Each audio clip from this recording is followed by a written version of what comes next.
Pro Group Management. Workers' comp that works for you.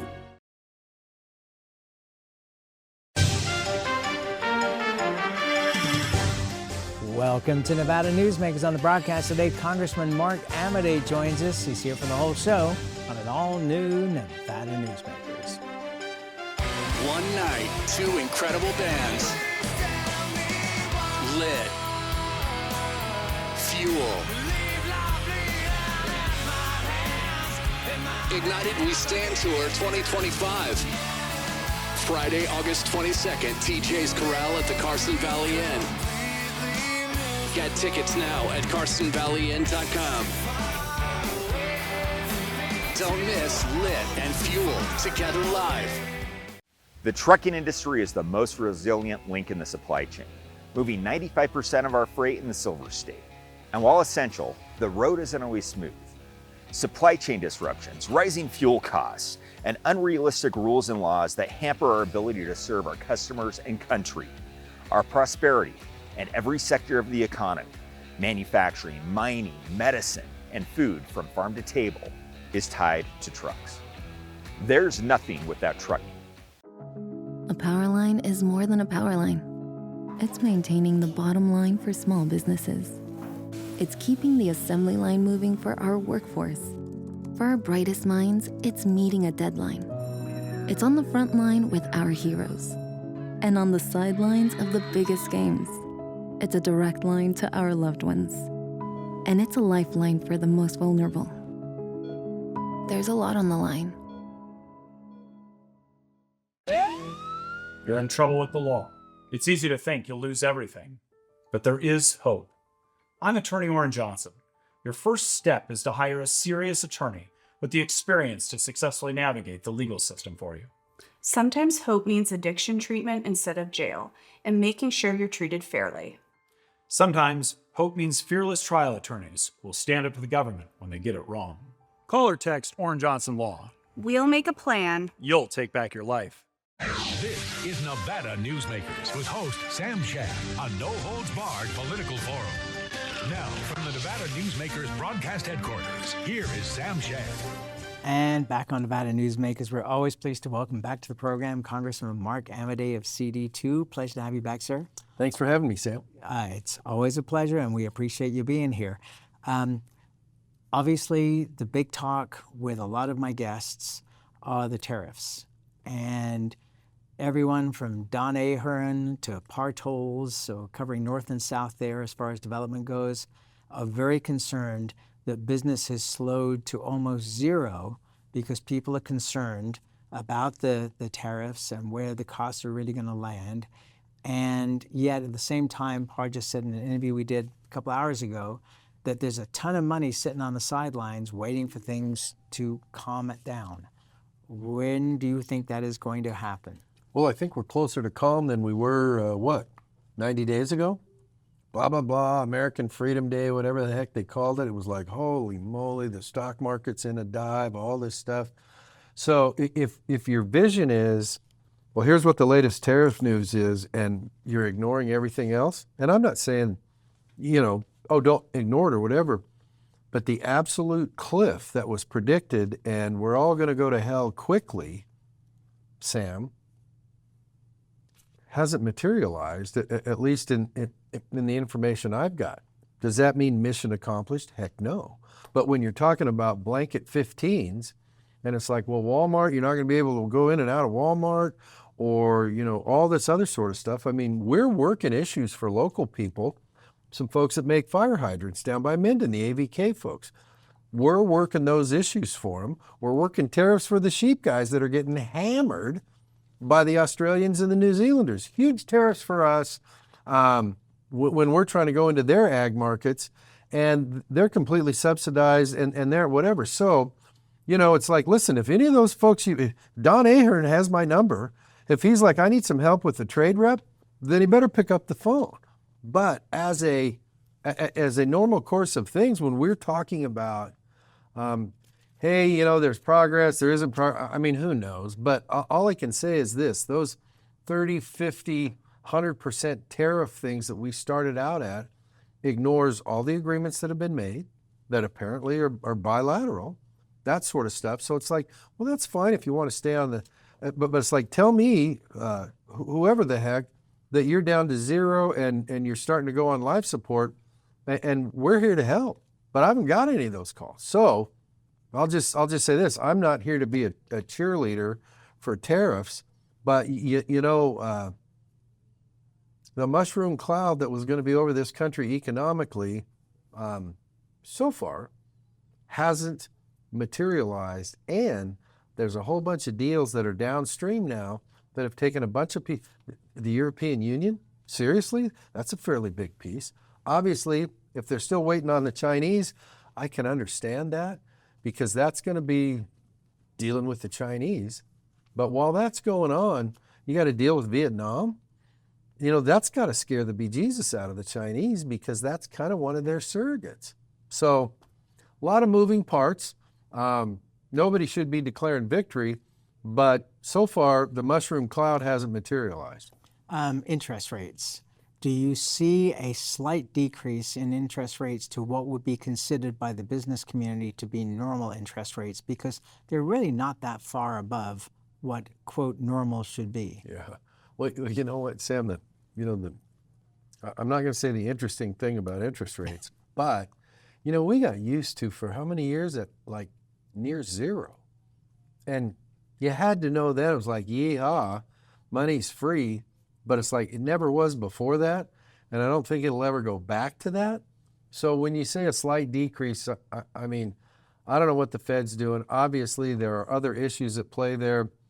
First, the president wants, what's his name's, scalp, and then he doesn't anymore, and let him serve out his term and all that. But I think September is the next meeting of substance, and I think everybody's thinking maybe a quarter, maybe another quarter by the end of the year, which gets you down to what? So they're headed, I think the winds are shifting in the direction where they're going to be that way. And during that time, see what's going on with the tariffs, since the Federal Reserve Chair was talking, well, we don't know about tariffs and so whatever. It's like, well, then you'll have a little more, mileage down the road to see what the latest deal is with that and who's at play. But I think everybody, even including members of the Board of Governors, are starting to get a little vocal about maybe it's time to start moving a little bit that way. But once again, a lot of moving parts: unemployment, inflation, what's going on with the tariffs. So I want to bring up something, an analogy, and see whether you agree or disagree, from something that happened with you and I and Ray Hager a few years ago, and what's currently going on with this whole Epstein drama. Was it in a bar that it happened a couple of years ago? It was not. Me and Hager? No, it was at the radio station KKOH when we were doing audio only versus TV at that time. Okay. And we were in a commercial break, and you said to me, do you want to hear the latest rumor of what's going on in Washington, D.C.? And I said, sure. And you said, Paul Ryan is going to resign within the next 3 weeks. And I said to you, will you say that on air? And you said, yes, but only as a rumor. And I said, okay. And so we came back from commercial break. I asked you the question as a rumor, and you said, the rumor is that Paul Ryan will resign within the next 3 weeks. Well, things got a little crazy when that show went on the air. Our website crashed when we hit 10,000 people at the same time coming into the website. Other news organizations picked up our website and carried it for us while we were fixing it. It went completely nuts. I started getting phone calls from all the newspapers on Capitol Hill. And in fact, it was kind of funny. I don't know if I've ever told you this, but they were mad at me and mad at you for daring to say this on the air. And I'm talking to these people going, the congressman said it, and he said it as a rumor, and, Anyway, after the hubbub died down, and of course, Paul Ryan did resign about 3 weeks later. Yeah. So you're 100% correct. And I thought, which doesn't happen very often. Well, that's true. That's too. why it's notable. And so I started thinking about this, and I thought, you know what? it's summertime. The Congress is out of session. So these reporters are sitting on Capitol Hill with nothing to do. Yeah. And here, this, as they put it in quotes, backbencher from Nevada dares to say this. Yeah. And of course it was true. And I thought, so they just had nothing better to do than write these stupid stories about both you and myself. Now let's bring it up to 2025. Every Sunday show for the last 2 weeks, the main story has been the Epstein scandal. Yeah. And you know what the Epstein scandal is to me?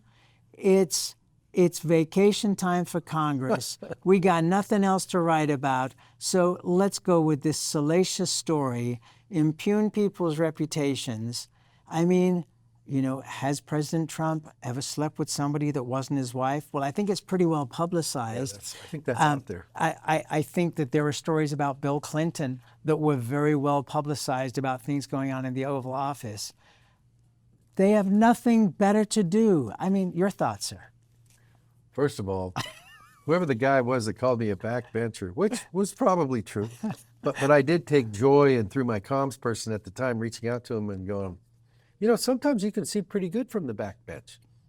And of course, he had some answer like, well, he's just not running. He didn't resign or something. It's like, yeah, okay, have a nice day. On this stuff, you know, I think it's part of it. And listen, there's people that love Donald Trump. There's people that like him. And oh, by the way, there was enough of those. Oh, and there were people that really didn't like the previous administration's job performance. So you put all those people together, it's like, well, he's the president again, ladies and gentlemen. Having said that, despite the fact it's like, well, he got reelected, he came back after or whatever, it's becoming, and I'm just like, hey, I remember talking to a news outlet like a month ago, and it's like, you know, it's not the top half of my radar screen and what I'm working on as Nevada issues and national issues. So, I mean, God bless those people who are. That's not in our morning daily briefing on where we're going to go and what are we going to do today. But isn't this why people don't trust the media? But Sam, here's the deal. Even though he got reelected, and even though he's had a very strong first 6 months, whether you like it all or not, it's like there are people that never, ever, ever will go, okay, you're the president, enjoy your second term, blah, blah, blah. I don't agree with you. Here's why. It's like, it's almost like this visceral, and I know it's too easy to use. They hate him, but it's like, that's what you know, so that's what you're going to do. Regardless is, if he invents a cure for old age or something, it's like, that's just what they're going to do. And so the answer to your question is, when you talk about some semblance, now we're all human, so true objectivity doesn't exist, but it's like, listen, it's Tuesday, we're going to hit him on reasons why he's a jerk that start with T. And it gets back to your question, which is, you know, the credibility of that is, it's like, well, if it has anything to do with credibility, then you're in bad shape. And it's like, but if it doesn't affect your advertising revenues or whatever, it's like, I guess stay hot, but not credible. Aren't there 10,000 better stories in D.C. that they ain't covering? How about in-depth on, okay, so where are we at on tariffs? Whatever. It's like these people are like, we're worried. It's okay. Are you worried about immigration? Okay, do that sort of stuff. Oh, what about the good things that have happened? What about all that investment that's come? You know, all those stuff is like some semblance of balance, but there isn't, Sam. Let's take a break. We'll be right back with Congressman Mark Amodei after this. Pro Group Management offers workers' comp services to a growing number of industries. As businesses grow and change with the times, the need for a solid workers' comp program must be flexible and up to date. The evolving nature of regulations can make staying ahead of complex tasks challenging. But Pro Group Management simplifies the work so your industry can move forward and succeed. Pro Group Management, workers' comp that works for you.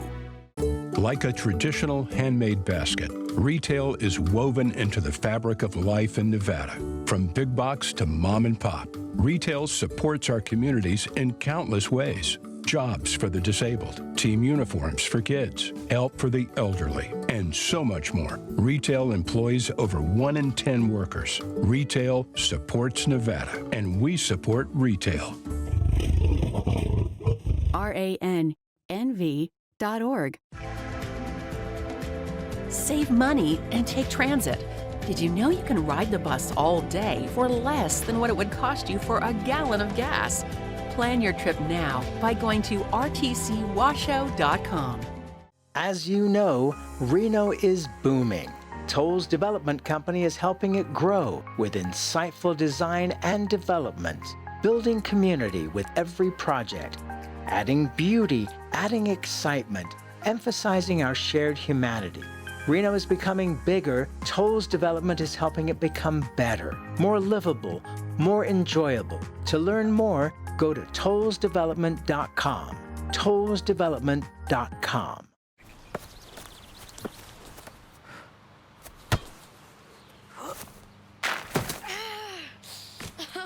Mom! It happens. And when it does, there's UMC Quick Care. This is Nevada Newsmakers. And back on Nevada Newsmakers, we continue our conversation with Congressman Mark Amodei of CD2. Big news right now, of course, is this gerrymandering that's going on in Texas.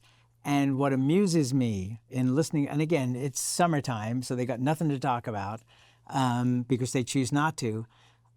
Gerrymandering has been going on forever. I mean, this is absurd. And democracy is not at stake here. And both parties do it. And if there was a third party and they had the opportunity to do it, they'd do it too.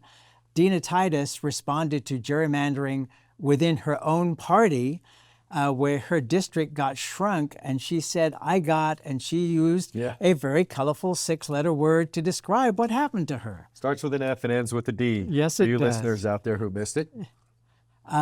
So your thoughts on gerrymandering, and there's no way it's ever going to go away as long as one party is in power at a time?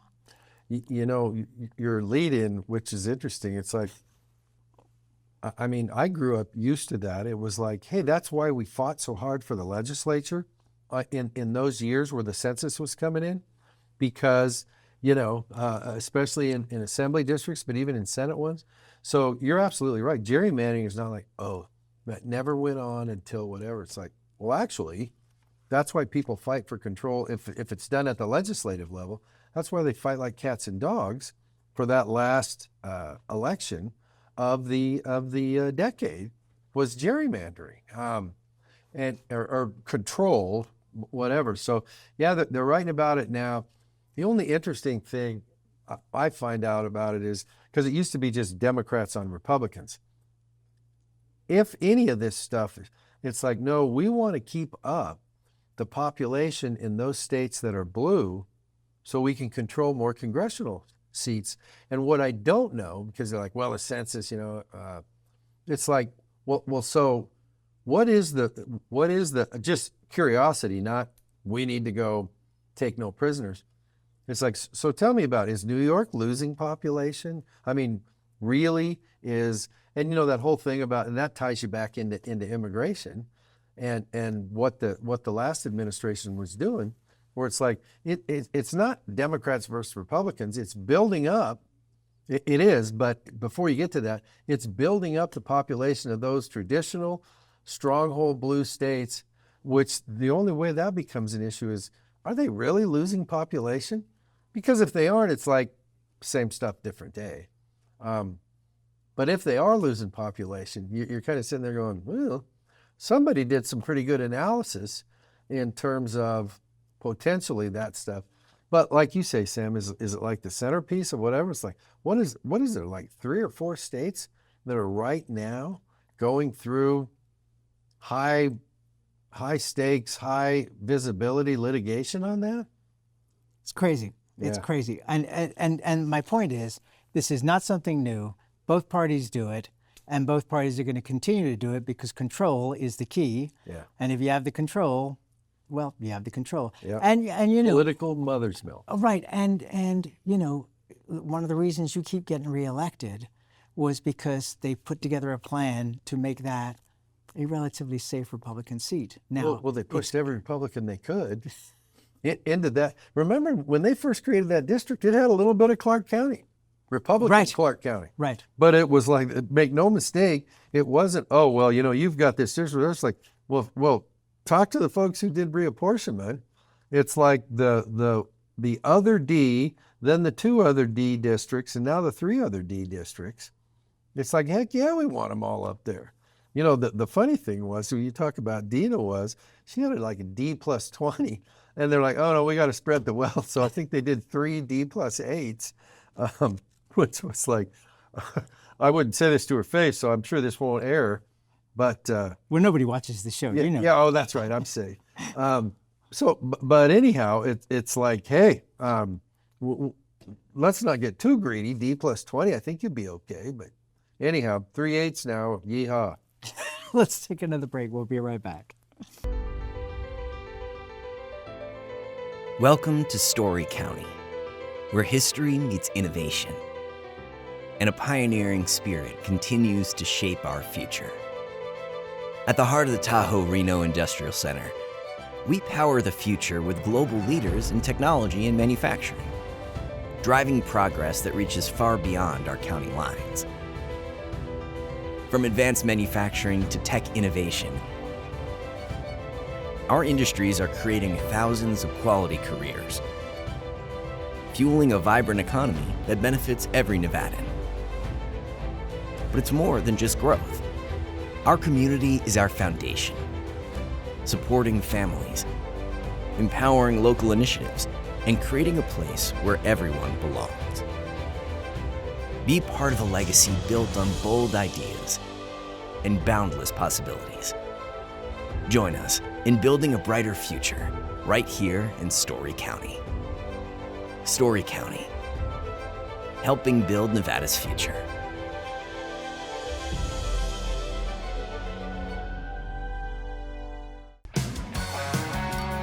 It's a good time to eat.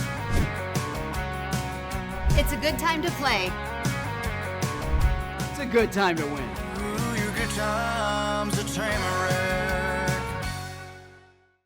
Welcome to the Ahern Boutique Hotel, where luxury and warmth come together in the heart of Las Vegas. We take pride in offering a one-of-a-kind experience for both locals and tourists. Join us for handcrafted cocktails and an unforgettable experience. Joel's Chop House, the perfect place to savor views of the Las Vegas Strip. Satisfy your cravings at the Ahern Chocolate Shop. No smoking, no resort fees, and the parking is always free. The Ahern Luxury Boutique Hotel is your home away from home.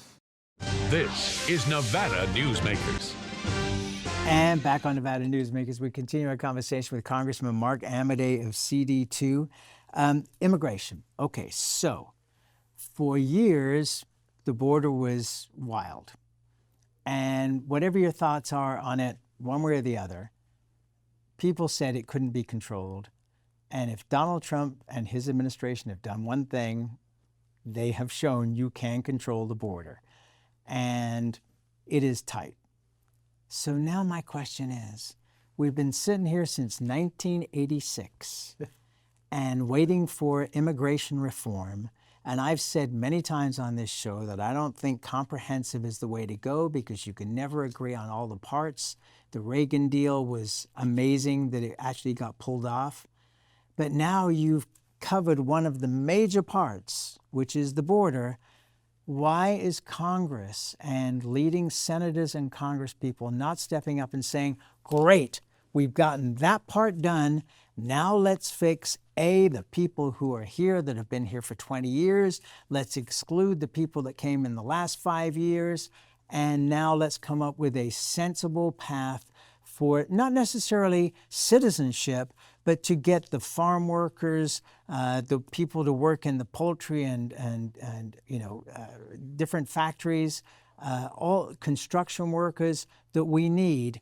Why is nobody stepping up and saying this? I don't get it. It's perfect time. Sam. Am I too logical? I'm an idiot. Yeah, apparently. obviously are a pro-immigration punk by even suggesting that. Well, I came from England, so yes. Yeah, that's right. Yeah. Ask Native Americans what happens when you fail to control immigration, right? So, having said all that, I've got this saying that everything that gets uber politicized gets ruined. You have just stream of consciousness laid out where it's like, hey, it's been 35 years or whatever it is. A few things have changed in the last 35 years. Having said that, take the low-hanging fruit. And by the way, politically, what would the opponents do if a Republican administration led the thing on saying, listen, dreamers, take care of that. Here's the rules. And they're not complex. Hey, during the Obama administration, this was the rule. If you played by that rule, signed up, did your stuff, you're not, whatever, gangbanger, felon, all that. There you go. Take care of them. Ag industry. Jimmy Panetta had a bill that I voted for a couple of Congresses ago. Very reasonable way to take care of ag folks.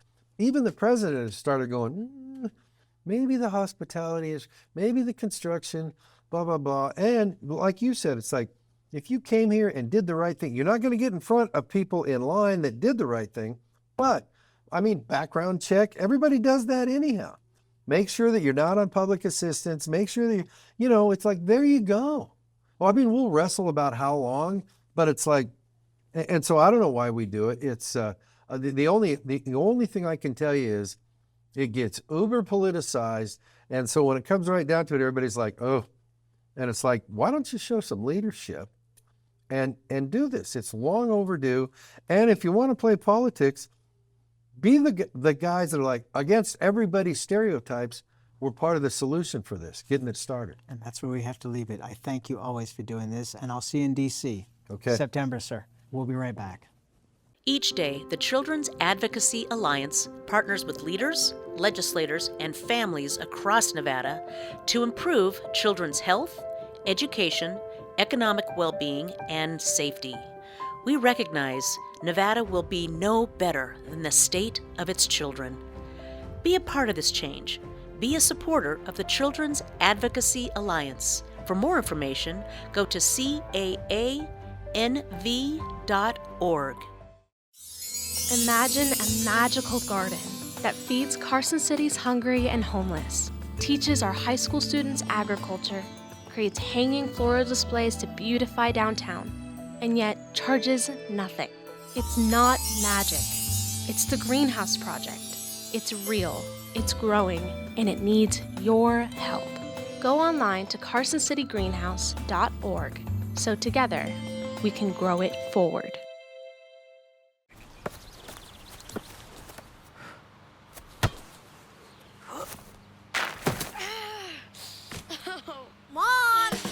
It happens. And when it does, there's UMC Quick Care. You can always watch Nevada Newsmakers 24 hours a day at NevadaNewsmakers.com. Thanks for watching and listening.